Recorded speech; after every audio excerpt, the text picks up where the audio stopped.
Hi students, today we're going to look at formatting your letter of complaint. So because I couldn't be with you in our virtual classroom, I've decided to record this session for you as we look at formatting your letter of complaint. I'll be using the assignment that I gave on Google Classroom, and we'll be going through the corrections of that. And you can assess how well you did and where exactly you would have lost your marks. So follow me as we go on a whiteboard and we will begin. So when you're writing your letter, the first thing we need to understand is the format. So when you assess whether you are writing a formal or informal letter, there comes the question of formatting. So what format are you going to choose for your letter? Now, there are two types of formats, right? So let's look at them. One is called punctuated and the other one is called unpunctuated or open. Let's look at what we're doing here. So,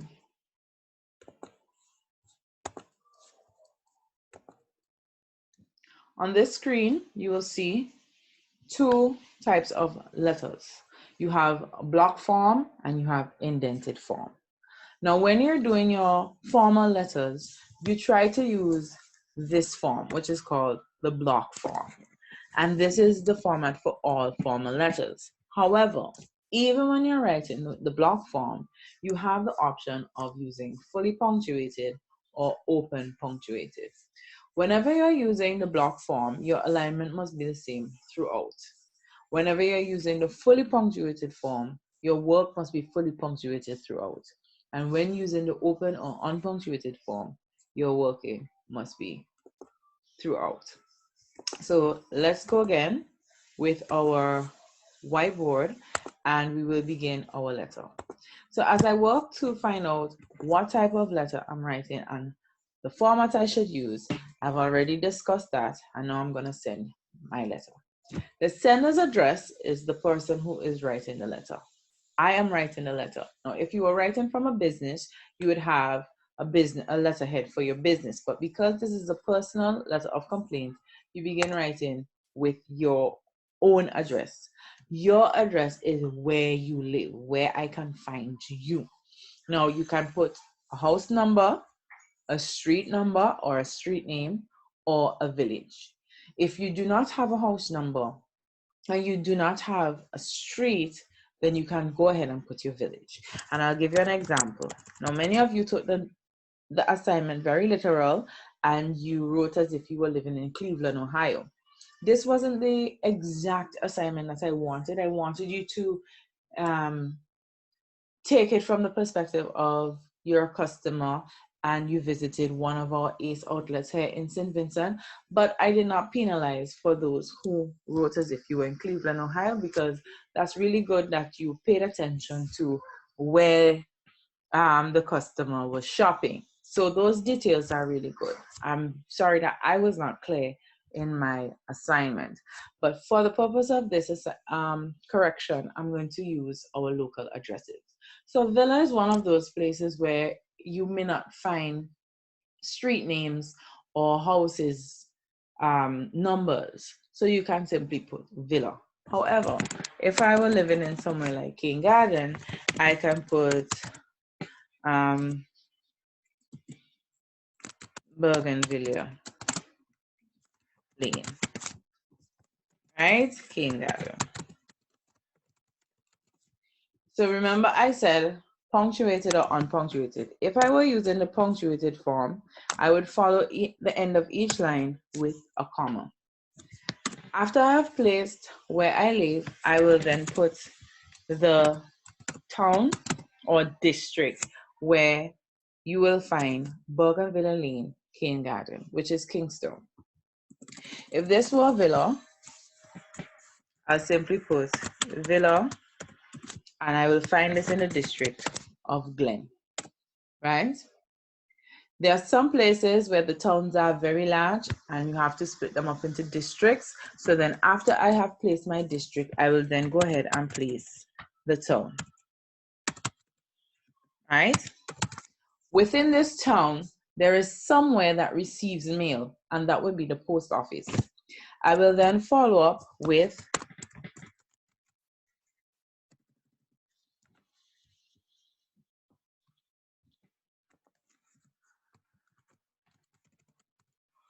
where this post office is located, right? So Villa Glen, Calico Post Office, Calico, right? This is saying that I live specifically in Villa. Villa is located in Glen, the district of Glen. In the district of Glen, the people receive their mail through Calico Post Office, and Calico Post Office is located in Calico, right? For those of you who like to put P.O. Box, and I already expressed why you use P.O. Box. P.O. Box is for those who do not have a physical mailbox or a physical address where you wish your mail to go to. So businesses may use a post box. So even if there is no one at the school to collect the mail, or even if there's so many people through which mail must not have access to. So no one should be able to come at the girls' high school and see mail lying around.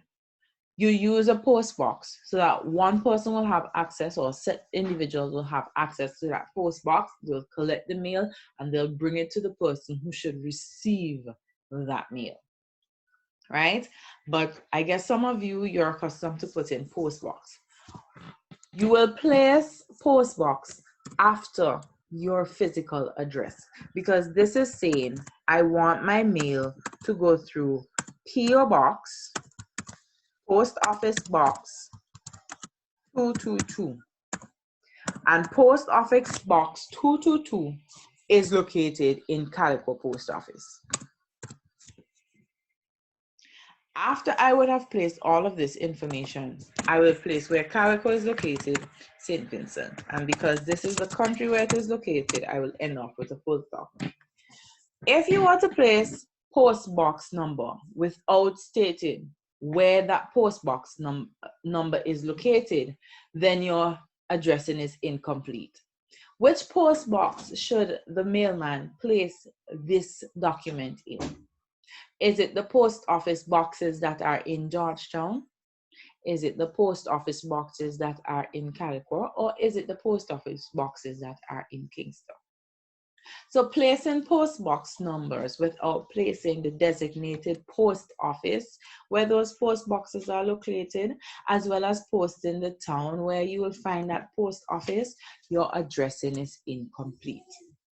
Now, this formatting is a format that I would use if I'm using block style punctuated. If I were using block style unpunctuated, I will remove all punctuations from the end of my sender's address, as I have done here, and I will leave it as is.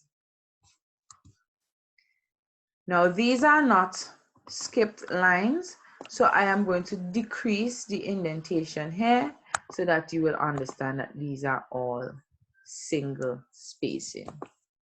All right, so I'm going to put line spacing options. I'm going to just bring them right down. Single. Okay, that looks better. So they're not to be skipped.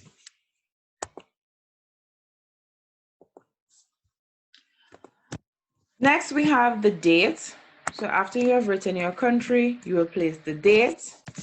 I will place 24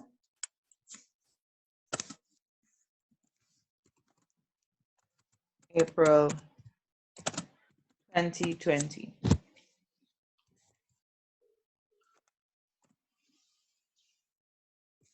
This is all unpunctuated. If this were all punctuated, I will place a comma there. However, it is much preferred that you put the month followed by the number in this format without the TH. But if you must put the TH, it is because you are placing the number before the month.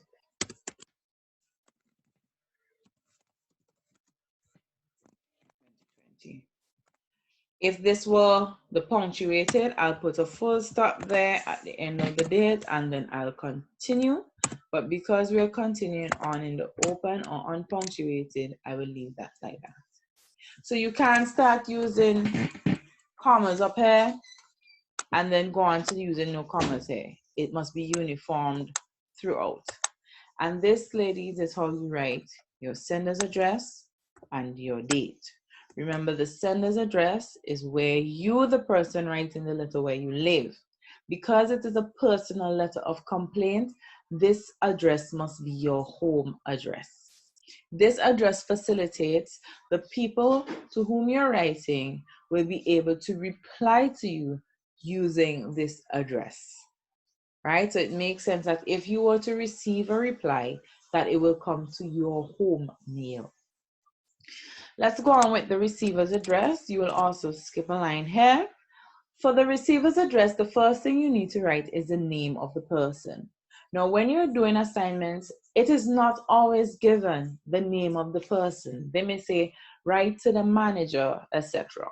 However, you will not be penalized if you simply put the manager. But it is so much more preferred if you make up a name for the manager.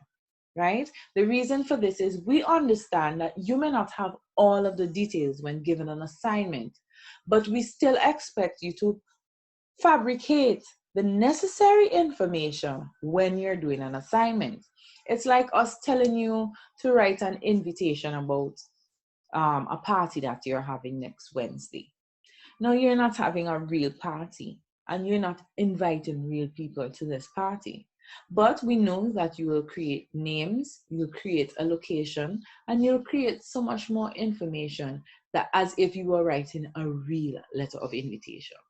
So too when you're writing a letter of complaint, even if a name is not given of an individual specifically to whom you should be writing, we still expect you to create a name. So in this case, the manager of ACE will be John Chewett. Right? So I'll put Mr. John Chewett. Because I'm writing in an open punctuated style, I will not place a comma at the end of this line. If I were writing in a punctuated manner, it will be followed with a comma. Next, I will have the person's disposition or their post, right? Now, when you say the disposition of the post, it simply means by what title they go on the job. So obviously, this would be manager.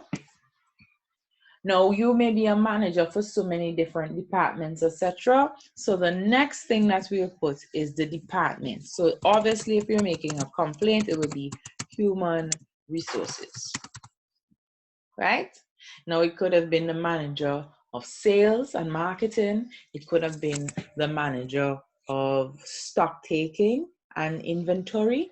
But for this letter, we are writing to the manager of human resources, Mr. John Chewett. Human resources for what company? For ACE Hardware. And you can put ACE 2, ACE 1, if you so please, but ACE Hardware. After you've written ACE Hardware, you're not finished with the receiver's address because, as you know, ACE will have multiple outlets. So you need to put the specific address of the ACE Hardware that you visited. As you know, in St. Vincent alone, ACE Hardware has about 4 different places. You have the one at Annesville, you have the one in Kingstown, you have the one right across from Kingston where you can do wholesale and actually have them sign contracts and so on for your building. They do contractual work, which is across the street from ACE. And then you have ACE, which is the warehouse, ACE Hardware warehouse. So you have so many different outlets.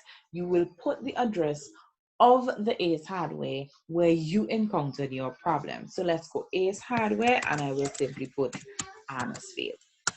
This will be efficient and you don't need to put the country in which ACE Hardware is located because we know we are writing inland. So Annesville. Once again, if this were a punctuated letter, you will put a full stop. Because it is unpunctuated, we will proceed. Now, when it comes to the subject or the title, many of you placed poor customer service. Poor customer service is not a sufficient title because it lacks detailed information. So poor customer service on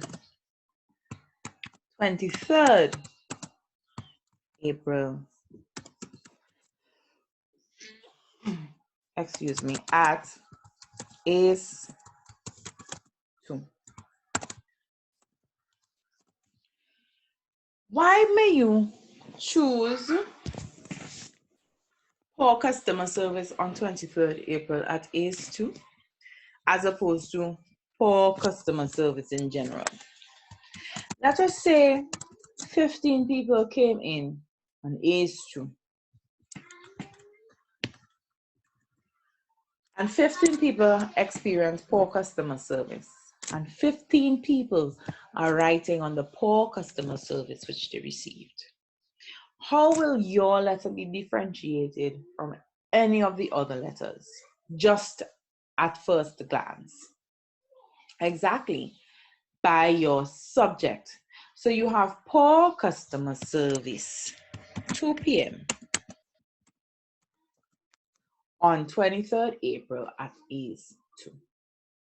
By the exact timestamp, date, and location, we will be able to differentiate your specific letter of complaint from the many other letters of complaint that will be received or may have been received on that day. I hope you're keeping up with me, right? So far we have our sender's address, which is the address of the person who is actually writing the letter. We have our date, and we have our receiver's address with the title. And we're moving along very well. So those of you who would have written your sender's address and you would have included all of this information, you will receive 3 full marks. If you did not do this, for every error that you made, half of a mark was omitted. So let us say you did not have correct punctuation, half of mark was off. Let us say you forgot to place the post office, your mark was off. If you did not have PO Box, I'm going to just highlight PO Box there because this PO Box is really, it's really not necessary. So in the event you did not have that, you were not penalized. However, if you did in fact have PO Box, but you failed to place where your PO Box is located, so you did not give a location of your post office, then half of a mark was omitted. If you did not have your date, half a mark was omitted because you have 1 mark for your date. Your date is 1 mark. So whatever error that you had in your date, half a mark for not having your date correctly. And if you didn't have a date at all, then you lost 1 mark. Once again, for the receiver's address, 3 full marks. For the receiver's address, you must have someone's name, their post, the department, and the name of the business, as well as the location of the business. And the punctuation of this was also taken into consideration. For your subject, this was actually 2 marks. 2 marks, 1 for stating what exactly the complaint was about, and then 1 other mark split up into half mark for time and dates. Right? So you had 2 marks there. If you simply had placed for customer service, you received 1 out of the 2 marks. As we begin the letter, I saw many of you referring to the manager by name. This is not the format. Whenever we're referring to the manager, we say dear sir or dear madam based on the gender of the person. We do not refer to them by name. This is because if I were to carry this letter forward into the next 3 or 4 years, this person, Mr. Chewett, may not be occupying this particular post. The information is still very relevant, but the person who may be reading it may not be the same. So I'll simply put dear sir. If it were a female, I'll put dear madam. If you are writing a punctuated letter, you will follow dear sir with a comma. Because we have already started writing unpunctuated, as you can see, there are no punctuations throughout. Now I want to take mention that this punctuation that you're seeing here for post office, this punctuation is not a punctuation of formatting. It is a punctuation to say that the word is shortened. So that's not part of the punctuation that we're talking about. So because we've already started in our fully block style, unpunctuated, we do not use a comma after this. So because we are writing in a block style, we haven't used any indents or anything on the page. We will continue without an indent as we begin the letter. However, had I started using the format where this is left justified as well as this, then I will begin writing with an indent. But because it is fully blocked, I will continue writing without the indent. So dear so. Most of you have I am. And that is great. That's exactly how you start writing. I am. But before you express why you are writing, you will state who you are. I am Mavis Jones. Writing to express my dissatisfaction with the level of, with the quality. Let me just put with the quality of customer service received on the 23rd April 2020 at 2 p.m.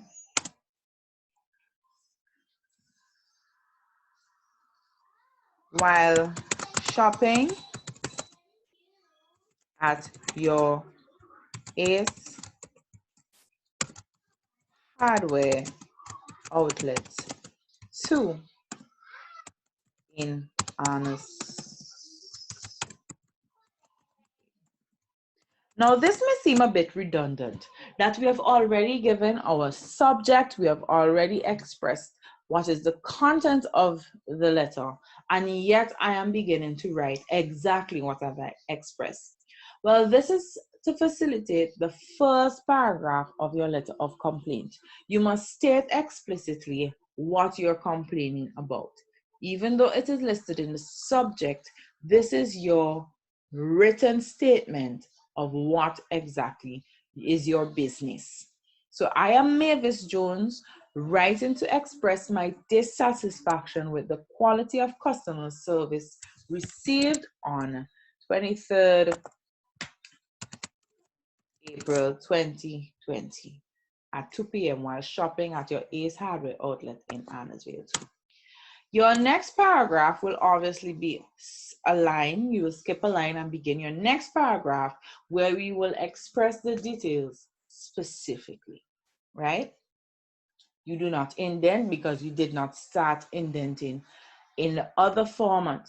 In all of the other things, your sender's address and your first paragraph, you did not indent, so you do not need to start indenting now, right? So you will begin with the actual details, right? On Tuesday, I think it was a Tuesday, not quite sure. On Tuesday, April at 1:30 p.m., I entered the Ace Hardware store where I proceeded to look for bird seeds and deck seed. Why is it important to say what I'm looking for?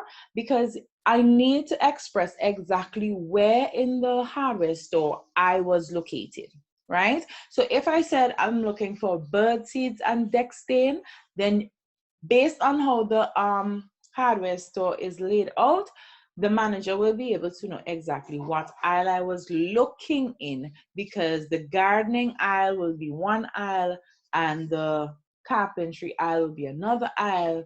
Fixtures and fittings and plumbing would be in another aisle. Lighting fixtures and so on will be in another aisle.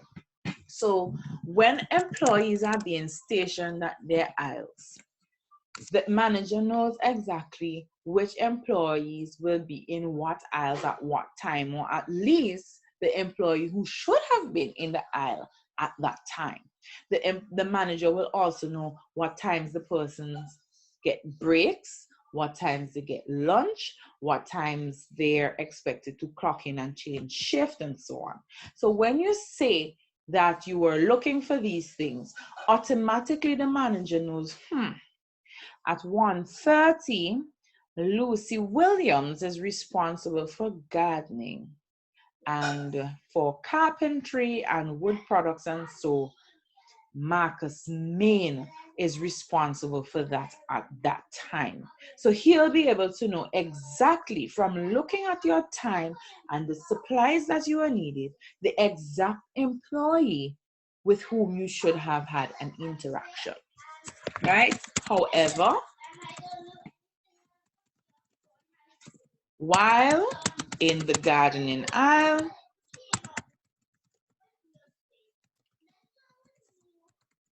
or you can say aisle 3, there were no employees stationed to assist.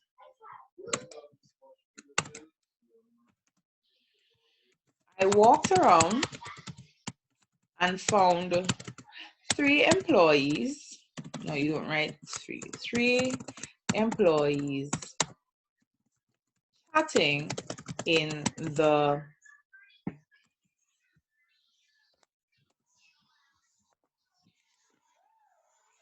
finishing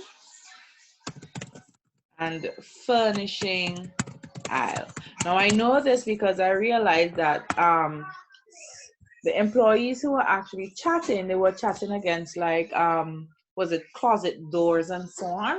So the aisle where you find the closet doors and so on, you will find maybe the finishing and furnishing, where I asked for their assistance. The employees continued chatting amongst themselves in a light-hearted way. Now, I don't want you to say they could care less about me and what I needed. They didn't look too concerned, and all of those things are what you call inferences, right? You're interpreting their actions as if they don't have time with you, right? That is an assumption. And when you place an assumption in your letter of complaint, it looks as if you're speaking from an irrational perspective. You know, some people, they have a very high sense of self, right? And a very big ego. So everything that happens, they automatically relate it to them. So we're in quarantine and you're not receiving any text on your phones. Oh, people not checking up on me. Let me start locking off people. Let me start crossing people off. Nobody cares about me, right? That's the idea, that this is affecting me. However, they're not realizing that we're all in quarantine and you're not checking on anyone either, right? If no one is texting you, then you text someone. Somebody else may be having a harder time than you are, sitting and thinking of all the people who are not texting you. So text someone and make sure they're okay, right? So when you put things like no one was concerned about my needs and no, you're inferring, and it makes you sound as if you're throwing a tantrum because you felt as if you were not the focal point. You were not given all the attention.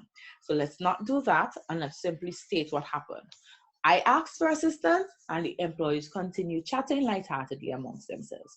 When you say that they continue chatting amongst themselves in a light-hearted manner, it means that you're saying they weren't really talking about anything serious. They seem as if they were throwing jokes, they were all laughing. There was no serious issue that could have detracted the information or the attention from me to them. So I'm just stating what happened here, right? These employees were, I can say, 2 males and a female. What am I writing? 2 males and a female, right? We can give some physical description, or we can simply say their name tags, right? So usually they'll have their name tags read John, Melissa, and Kurt, right? So we'll just say that. When you give the specific information about the employee, the manager will be better able to address the situation. He cannot have a staff meeting addressing all the employees who were working on Tuesday. So if he knows at least the aisles, some physical description, it helps the manager to narrow down exactly to whom he should direct his attention in order to give you the redress that you are requiring with your letter of complaint, right? You will go on to say, they never offered any assistance.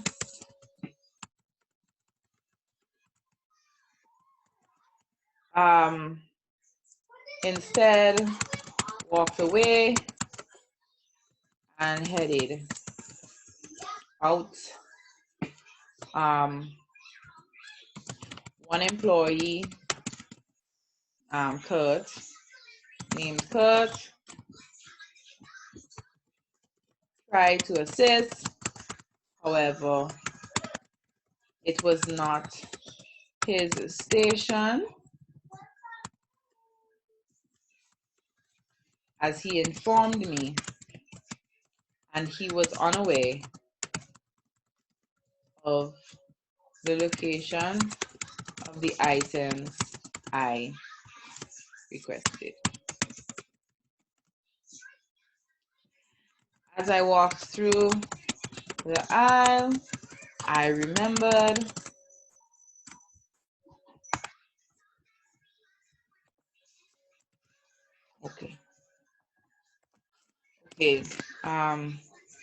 items I requested.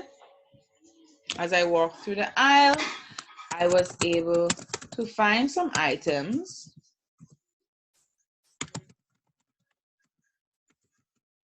the items that I needed, but then remembered I wanted, and I can't remember what is the other items. Sorry, I watched the video and I can't remember. I know it was Dextane and bird seed. I'm just gonna put oh no, it was gardening gloves. It was bird seeds and gardening gloves. And then, yes, gardening gloves. Gardening gloves. And then I remembered I wanted Dextane.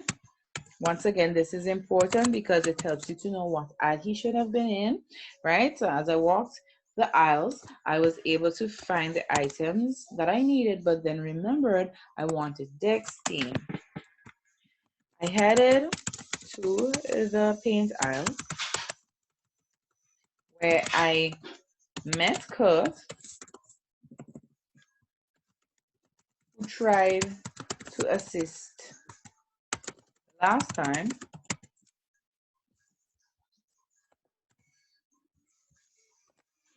However, he was eating cake and asked me to wait as he finished the slice, but was interrupted by a call.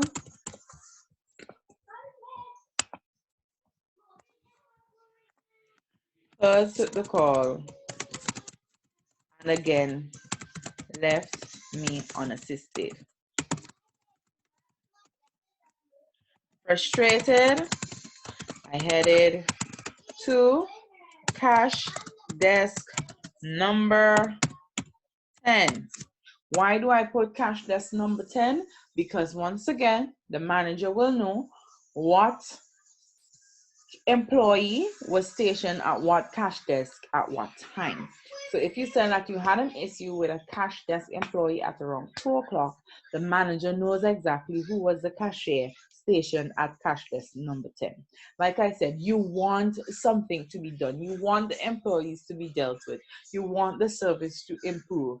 You want the employee to do something so that when you return to ACE, you will not have the same experience. The more specific you are in helping the manager address the exact problem, is the better you're able to get some recourse. So frustrated, I headed to cash desk number 10.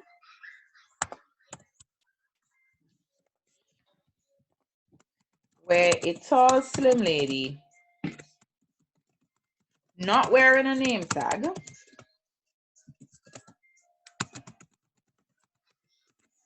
was dismissive and gruff with my items.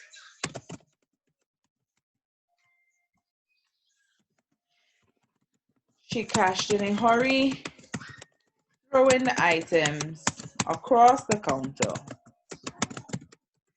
to be bagged.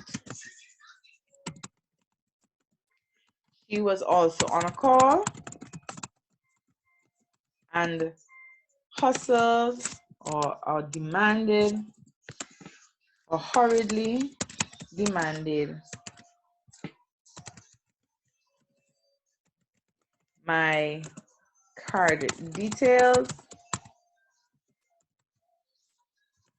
but was not patient when I tried to recall the numbers. She handed me over to another cashier. I'll put a short cashier without any courteous dismissal. Right? Or apology. Now that I've already stated everything in detail, so for this section was worth 10 marks in total. In this section, you are given 2 marks for giving names and specific locations. You were given 2 marks for arranging your stuff in chronological order. You were given 2 marks for stating the exact items and the exact aisles and so on that you were in. And also you were given 2 marks for stating specifically the manner in which you were dealt with. When you use words like angry or you use words like didn't care, you cannot say how the people are feeling, right? That's the one thing about human beings. We cannot tell how someone else is feeling. We can only say the actions that are happening that are making us assume that the person is experiencing this emotion. So when you're writing a letter of complaint, we do not assume or infer that someone is going through any particular emotion. We simply state the manner in which they're conducting themselves. Right? So you cannot say that Melissa and John could care less about me finding things. The cashier was too busy to even hear my numbers, or she was too. No, we cannot say that, because what do you mean? Or you can't say she did not deal with me in a good way. What do you mean by that? You have to be very specific. Say the action that occurred. She threw my baggage. She did not dismiss me courteously. She did not apologize. She rushed me to call my numbers. She was on the phone. All of those things we know are poor customer service, very unprofessional. But when you say unprofessional, what makes something unprofessional? It is so vague. There are lots of people who may walk in a store. For example, if I go to a store and I see someone sitting there and I say, "What's the price of this?" And the person is dreaming off. I say, "Hello, what's the price of this?" And the person is still dreaming off. I'll just try to find a different item or try to find a different customer service representative. However, there are some people who, even if the person sits there and say $5, but they didn't make eye contact, they'll walk away feeling as if these people are so unprofessional, right? I won't take an issue if I don't get a response. But some people will take an issue if they get a response, but the response was not voiced in a certain way, right? So, you hear the person say $5. The person then look at you and smile and say, "Oh, good afternoon. Hi, it's $5. In their mind, the person who just said $5, that person is being unprofessional. But the person did their job. They answered you, right? They didn't do it in a way in which you liked, but it was done nonetheless. So you can't use words like unprofessional or not good or in a bad way. It's not describing exactly what happened, and you're just being very vague. So those of you who receive comments that said very vague, this is exactly what I'm talking about when you use words that are not expressing exactly what you wanted. My next paragraph obviously is going to be what I want done. Obviously, this is where you get very direct. So obviously, this customer service is poor quality and unprofessional. Your employees lack personal skills, interpersonal skills, and motivation to complete their tasks. They are very distracted and too social amongst themselves. And members on their amongst themselves and people on their devices.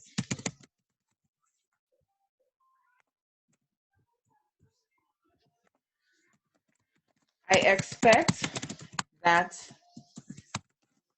there be some training of your employees so that this service quality will not be repeated at an establishment as esteemed as yours. If you need, and I'm gonna skip here. If you need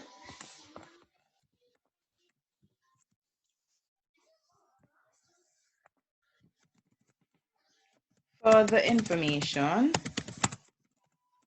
on that matter, please contact me via 5288888 or my email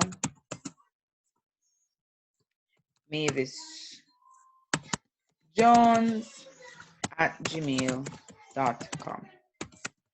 Thank you for your cooperation in addressing this issue. And that's it. That's your letter of complaint. Now, as you're finished, you have your complimentary clause. Do not forget the formatting that we're using. It is unpunctuated. So you give yourself 2 spaces below. So 1, 2, And then you finish. Because I started with dear sir, I will use capital Y. Yours faithfully. Had I started with dear Mr. Chewett, I would have put yours sincerely, but yours faithfully. I have not punctuated, but if I had punctuated, I'll put a comma here. I have not punctuated, so I'll leave it like that. Faithfully has a common F. So the sincerely, truly, respectfully, and all those other complementary clause that we use for other types of letters. For the letter of complaint, we say yours faithfully. When we say dear sir, dear madam, if we start with the person's name, we will close with dear sincerely. Sorry, yours sincerely. And then we go on and we write our full name, Mavis Jones. And you can put unhappy customer if you wish, or you can put frequent shopper,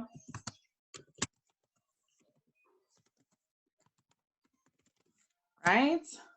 Or let us say you have some professional label that you want to attach. You can put head of human resources flow, right? So you can put any little title that you want to attach there, but you can simply put something like housewife if that is what you want, but you just want them to have an idea of who you are and why the issue is so sensitive, right? So I'll put unhappy customer. Try to keep it as respectful as possible, right? Do not use anything like disgruntled customer or disgusted customer or totally upset customer. You know, try to keep it very respectful. We don't want to seem as if we're overly emotional. And this is our essay, our total language use, and our subject verb agreement, making sure that we stuck to the right tense, etc. All of that would have been 10 marks. And based on those marks, you would receive maybe a 6 or a 7. Or if you did not put enough information in your body, then automatically you will receive less grammar marks. I am giving 10 grammar marks for someone who have included all of the information that was required. If you do not include all of the information, it means you have not completed the assignment, basically. So I'm going to mark you based on the content that you've presented. So if you've presented 5 comments or 5 out of the necessary things, I can only give you 5 for grammar because you have not really done an entire piece, right?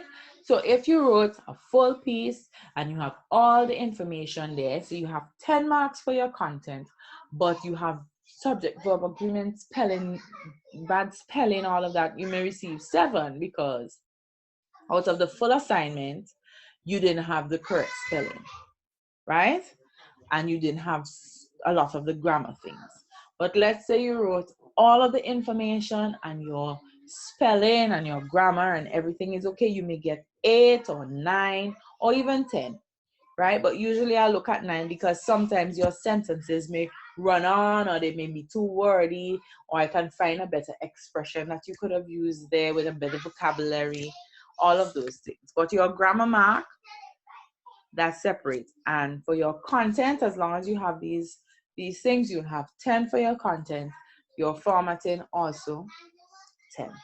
So what I'll do, I'll attach this in your Google Classroom, so you'll be able to reference this whenever you please. And I will upload this video so that you can watch it anytime you please and get the corrections. In the meantime, I will also have another assignment for you to attempt on letter of complaints. Because I have already corrected this one, you don't need to redo your letter of complaints, right?